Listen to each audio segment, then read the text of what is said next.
Hi everybody.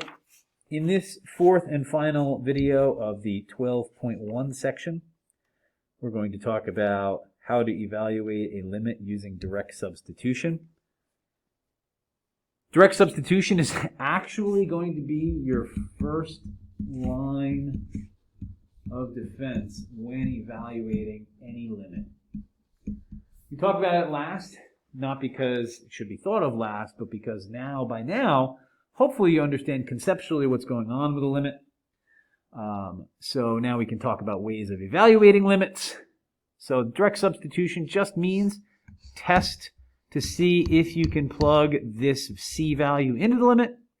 So in this particular case, what's the value of this function when f is 4, when x is 4? Just 4 squared is 16. So the limit as x approaches 4 of the function x squared is simply 16. So what you should do is try the next few of them, and I'll catch up with you in a second.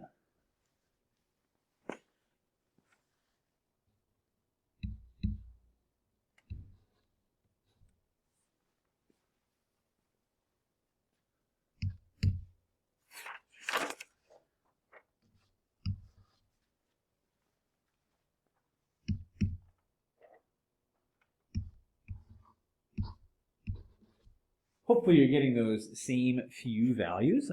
Again, I just took the value down at the bottom, 4 in this particular case, 4 in all of them, just to stay consistent.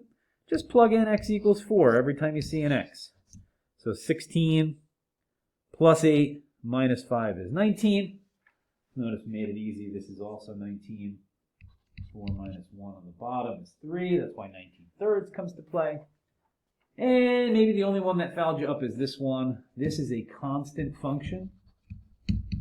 We had one of those in an earlier video with some horizontal lines for limit analysis. So whatever, x is equal to anything, the output is 5.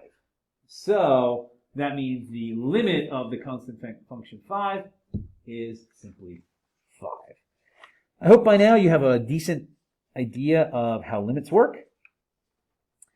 Let me know if you got any questions.